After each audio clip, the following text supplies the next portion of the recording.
this past weekend. This is a war the American people do not want, a war that has already cost American lives, a war the president and his scheming advisors have not even tried to justify, a war Donald Trump kicked off at his private club minutes before stepping out to celebrate at a glitzy fundraiser where attendees spent $1 million per plate. Now, I remember the debate about the Iraq War 20 years ago, including the bad faith attacks against those of us who opposed it from the start. No doubt there will be a replay of that debate. There'll be some who say war is on. It's time for everybody to line up behind the president, and every other issue's got to go by the wayside. That's wrong. It's been clear from the beginning that the core principle for this administration is that Donald Trump gets to do what he wants, no matter the cost, when he wants to. It doesn't matter to him how many American soldiers die as a result of the war. It doesn't matter how many people lose their health insurance or their livelihoods as a result of his policies. And in the case of Mr. Epstein, it doesn't matter how many pedophiles and sex traffickers continue to walk the streets and prey on the vulnerable while the Trump administration hides essential Epstein files from the public. The position of this administration is that Donald Trump walk away from our four-year investigation into Epstein's trafficking network because Donald Trump decided to kick off another open-ended war in the Middle East. So I'm going to take just a few minutes to lay out why the Senate needs to pass my legislation demanding the release of the Epstein bank records that are at the Treasury Department. Here's what Americans need to know. 4 years ago, my investigators on the Finance Committee began digging into the so-called tax planning that Jeffrey Epstein performed for one of the titans of Wall Street. That man was Leon Black. That relationship spawned sprawling financial ties, and Black had a curious story about their relationship. Here was a guy worth billions and billions of dollars, really a money-making machine. He already employed the best tax and estate planning experts in the nation. But over the course of several years, Mr. Black paid Jeffrey Epstein $170 million for what he claimed was tax and estate planning advice. Keep in mind that Jeffrey Epstein wasn't a tax lawyer or an accountant. The rates Black paid him were astronomical compared to what he was paying the experts that he already employed. So my investigators kept digging what he employed. What we found and what's been confirmed in more recent Epstein reports is that this story is a sham. Jeffrey Epstein wasn't really doing serious tax and estate works, and Black lawyers had to keep tabs on the advice he did give, which was often shoddy. Our investigation grew. In late 2023, we reached out to the Biden Treasury Department and sought copies of the bank records that it had on Mr. Epstein. The Biden Treasury Department wouldn't give us the files' financial history. In fact, they're filings made by banks specifically to alert federal law enforcement to suspicious payments, evidence of possible financial crimes. They're designed to help the Treasury investigators and the Justice Department root out crimes like money laundering and trafficking. My investigators reviewed a large portion of them on Valentine's Day 2024. We learned that Jeffrey Epstein made 4,725 wire transfers, adding up to more than $1 billion in and out of his J.P. Morgan bank accounts in the decade after 2003. We learned that he moved hundreds of millions of dollars more through accounts at Bank of New York Mellon and Deutsche Bank. We learned that he used Russian correspondent bank accounts to process hundreds of millions in payments associated with trafficking in Russia and Eastern Europe. In the portion of the Epstein bank records that my investigators saw, there could be more than $1.5 billion in suspicious Epstein transactions laid out for law enforcement to review. Mr. President and colleagues, this is a staggering amount, and it is inexplicably high based on what is currently known about Epstein's sources of income. These Epstein records are not among the files the Justice Department has released over the last few months. The bill Congress passed requiring the release of the DOJ Epstein files doesn't affect the records at the Treasury Department at all. And the kicker, Treasury Secretary Scott Bessent is hiding these bank records from Senate investigators. The Secretary refused repeatedly to turn them over, and he has refused to. Secretary Bessent has even gone out in public and downplayed their significance. He's denied Treasury's got any investigative role with the Epstein files at all. At an appearance last summer, he said the Epstein files were, quote, sitting there at the Treasury Department and that the department's job was only to collect them. He said, and I quote, there were no files per se, just hundreds and thousands of reports, and our job is simply to collect the reports. Let me be clear on this, Mr. President. Secretary Bessent is not telling the American people the truth. A person with his background in finance absolutely knows perfectly well what the Financial Crimes Enforcement Network is all about. That's the law enforcement office within the Treasury Department that collects the bank records. And the Secretary hasn't shied away from getting involved in other investigations. He's got the Treasury Department launching all kinds of efforts to help the Trump administration's deportation campaign in Minnesota. So the Secretary wants to have it both ways. When it comes to investigating people and communities the Trump administration considers to be adversaries, the Treasury Department and Mr. Bessent are totally aggressive. When it comes to investigating pedophiles with connections to Donald Trump, the files remain locked away. So let me explain why it's important to break the Bessent hold on these documents. They would help investigators learn who funded and who enabled Epstein. They'd help us see where his payments went. They'd help us identify any connections to organized crime. They'd help us learn more about Epstein's patterns. For example, how he controlled women and girls by controlling their accounts. They'd help reveal how Epstein's henchmen, including those who still control his estate, assisted in his crimes. That's the kind of information the Treasury Secretary's stranglehold on these documents is hiding from investment. An investigation the public knew nothing about until now. It was spearheaded by the Drug Enforcement Administration, and its targets were Epstein and 14 others. It dealt with drug trafficking and money laundering in New York and the Virgin Islands. The existence of this probe was revealed by a long memorandum prepared by one of the law enforcement agencies involved. That's an agency that specialized in breaking up transnational organized crime. Most of the 69-page memo is redacted, but the outlines are there.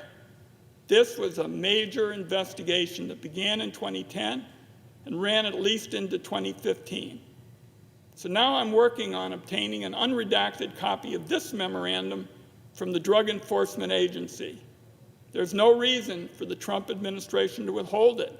It literally says, Mr. President, it says unclassified at the top of every page. I've got several other questions about the investigation's conclusion and its findings. One obvious takeaway is that the Senate cannot allow the Treasury Secretary to keep the Epstein bank records hidden any longer. The evidence out in public is clear. This wasn't some small-time operation run by Epstein and Maxwell. It's a miscarriage of justice that they're the only two persons who faced prosecution in the U.S. Epstein's network spanned the globe. It involved extraordinarily powerful and wealthy people. It involved serious financial crimes and huge flows of money. And now, based on the revelation of a Drug Enforcement Agency investigation, we now know, as we stand here today, it may have involved drugs and drug cartels. A Treasury Secretary and an administration that was interested in justice would have a team of highly skilled investigators digging through the Epstein. My bill is all about. It mandates that the Treasury turn over these Epstein bank records to Senate investigators. We'll do the job the Trump administration should have started on day one. And there's an important new reason to pass the bill. There's a lot of Epstein-related news, Mr. President, that breaks nearly every day. I'd wager that a lot of banks where Epstein and his network did business are following the news, maybe following this discussion, and they're taking a second look at his transactions. It's entirely possible that there are new bank filings coming in today, and they're flagging a new set of suspicious transactions that deserve investigation. The Treasury Secretary is blocking that investigation from happening. Before I wrap up, Mr. President, I just want to note this. I first sought these documents in 2023, and that was under a Democratic administration. I requested copies of them again in 2024 after my investigators reviewed a portion of them in person at the Treasury Department. I'm still frustrated that the Biden administration didn't provide them. So nobody has a right to claim that we didn't come out on this issue in a bipartisan way. My investigation will move forward in other directions as well. I continue to believe that some of the biggest banks on Wall Street were among Epstein's biggest enablers. J.P. Morgan, BNY Mellon, Deutsche Bank, and others had opportunity after opportunity to blow the whistle, and they just, Mr. President, kept looking the other way. These aren't itty-bitty banks in Utah or Oregon, Mr. President. These were big Wall Street banks, and they looked the other way. Particularly in the case of J.P. Morgan, the evidence shows they knew what Epstein was up to, and they looked the other way because he brought in mountains of cash. They waited until after he died to flag more than 99% of his suspicious payments. Make sure this situation doesn't happen again. There's a lot more to come from my investigation. From the beginning, I've welcomed participation from both sides. That still stands.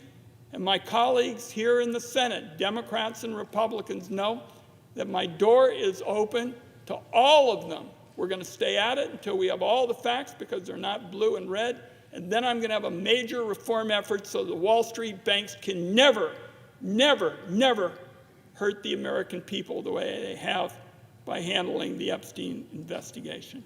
I strongly hope my colleagues will support my request to pass my bill to produce Epstein Treasury Records Act.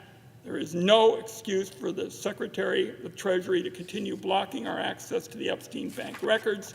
So therefore, Mr. President, notwithstanding Rule 22, I ask unanimous consent that the Committee on Finance be discharged from further consideration of S-2746, and the Senate proceed to its immediate consideration, that the Wyden substitute amendment, which is at the desk, be considered and agreed to, the bill as amended be considered, read a third time, and passed, and that the motion to reconsider be considered made and laid upon the table. Is there an objection? Mr. President, reserving the right to object. The Senator from Idaho. Mr. President, there's no debate that Jeffrey Epstein's crimes of sexual abuses and other crimes are appalling. And the investigation there is ongoing must focus on bringing those who participated to justice. The Justice Department already has been tasked and has tasked about 500 lawyers to publicly release over 3 million pages, 180,000 images, and 2,000 videos in response to President Trump having signed the Epstein Files Transparency Act into law on November 19, 2025. According to one New York Times department, The House Oversight Committee is particularly busy reviewing documents relating to corporate, nonprofit, academic, and governmental entities with known or alleged ties to Epstein's web of financial networks that were turned over by the U.S. Justice Department on January 31, along with documents turned over earlier by the Epstein estate.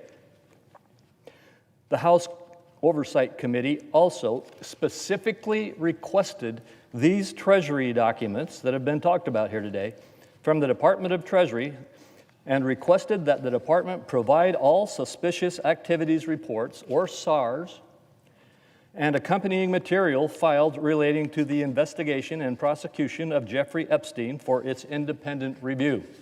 That's these very files that the Treasury Department was asked to release and provide. Treasury replied that it would fully cooperate with the committee and that it will work alongside other relevant federal agencies to deliver on the request as thoroughly as possible. The subpoenas, depositions, and SAR requests made between the two House committees are part of a very robust investigatory process, one which deals with massive amounts of information and patterns of activity collected over a 20-year period. The Finance Committee has one of the broadest committee jurisdictions in the Senate. But it is the Banking Committee, not the Finance Committee, which has specific subject matter jurisdiction over bank suspicious activity reports and a more particular expertise with reading and handling of those documents. At this stage, while the House committees are pursuing the same exact information from the same agencies, and the agencies have agreed by law passed in the House and Senate to release those materials, it would not be helpful for either the Senate Finance or the Senate Banking Committee to confound the process by attempting to duplicate or compete with the different set of files. I'm concerned about the Treasury Department. What my colleague is talking about is essentially the Justice Department. And what is needed here is more investigations rather than less. And nobody has the expertise that we have on the Senate Finance Committee. The Treasury Secretary knows that. And that's why his strategy is just to slow walk this. He's just hoping this disappears. Well, I have said at home, I said it again at a town hall meeting, I want everybody to know we're not going anywhere on this. We're going to stay at it until all the information comes out. We're going to have a bank reform proposal. My colleague is on the Banking Committee. I look forward to him seeing my bank reform proposal because these Wall Street banks behaved abominably. They saw what was going on. I happen to think one of the reasons they did it is because they liked the fact that Epstein was giving them referrals. So my colleague and I agree on a number of issues. Pharmaceutical benefit managers would be one, but we couldn't disagree more on this. And until the slow walking ends, the investigation that I've launched, and it's taken place over 4 years and has blown the whistle on a lot of important steps, it's the beginning. We'll stay at it until we've got real reform, and I yield the floor. President? Senator from Idaho. Just to make one quick clarification. I'm not just talking about the Justice Department. The Treasury Department has agreed to release the exact files that have been demanded and has said that they will provide them as thoroughly and as quickly